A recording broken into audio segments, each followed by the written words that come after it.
Joining me now, Democratic Senator Chris Murphy of Connecticut, who's been a leader in the fight to get the full release of the report and to reorder the relationship with Saudi Arabia after this Khashoggi affair and because of other issues, human rights abuses against dissidents. Senator, welcome. Thank you very much. We understand, as we had reported and others had reported back in 2018, that the CIA has found with high confidence that he was behind this, if not even ordering it himself. MBS, Mohammed bin Salman. What is your reaction to the impact that this report's release and the accompanying policies, including some punitive policies against some members of that royal group?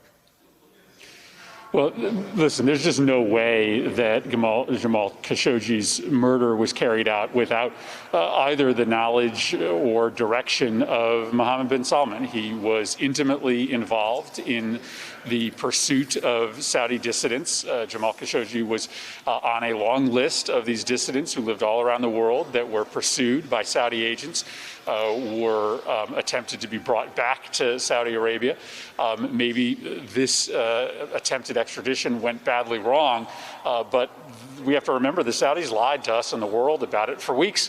They claimed that they knew nothing about where Jamal Khashoggi was, when in fact they knew that he had been chopped up into pieces, dismembered, and his body disposed of. And so it's not just the fact that they were so brutal in the murder of Jamal Khashoggi, who was living in America at the time under American protection, but that they treated our relationship so casually that they lied to us about it for weeks until the evidence was simply so overwhelming that they had to tell the truth. And I think it's just a reminder of why we need to reset our relationship with Saudi Arabia and the Gulf, why we should be really careful about selling them weapons at the pace we have been selling over the past 10 years. These are dangerous individuals inside this regime with a murderous history, and this report, should its name MBS specifically, is going to be further confirmation of the caution we should take when entering into relations with the Saudis. During the campaign, during a debate, a Democratic primary debate, I asked Joe Biden whether he would punish the Saudis, which Donald Trump had refused to do. He even refused to release the report after Congress mandated it in the defense authorization bill. And he said, yes, he would, that he would stop arms sales, that he would take other actions to hold them accountable. What should he do? Well, I do believe that we need a complete reevaluation of our relationship with Saudi Arabia. And I think it does begin with a downsizing of our security partnership. Right now, we are selling the Saudis weapons that they are using to bomb and target civilians inside Yemen. I just don't believe it's in the U.S. security interest any longer to get in the middle of this series of proxy wars between the Saudis and the Iranians. The Iranian regime is an adversary of the United States, but by perpetuating these conflicts in places like Yemen or Syria, we're frankly just strengthening Iran's hand. The longer these conflicts go, the more influence they have in places like Yemen. So I hope that the Biden administration thinks really carefully about whether we're going to continue to sell weapons to Saudi Arabia at the pace we are today. It also has the effect of just spinning up an arms race in the region, which is bad for us and all of our partners there. So I think that is one piece of the relationship that needs to be reevaluated. Now, only 5 people are in jail because of this in Saudi Arabia. What about sanctions or visa restrictions on some other members of this royal group who report to MBS? Well, as you mentioned, it was just so inexplicable that the Trump administration, proudly covered up the murder of Jamal Khashoggi and took almost no actions to hold individuals accountable. This was not an American citizen, but an American resident, someone who had come to the United States because he feared for his life if he stayed inside Saudi Arabia. And the idea that we would not deliver any consequences to the Saudis who pursued Jamal Khashoggi, an American resident, hunted him down and killed him, it weakens America in the eyes of the world. It invites other countries to do the same. So yes, I would hope that in the wake of this report, when it's released, that we have a much broader set of accountability measures, whether those are financial sanctions or visa withdrawals for any individuals that have been found to have taken part in this murder.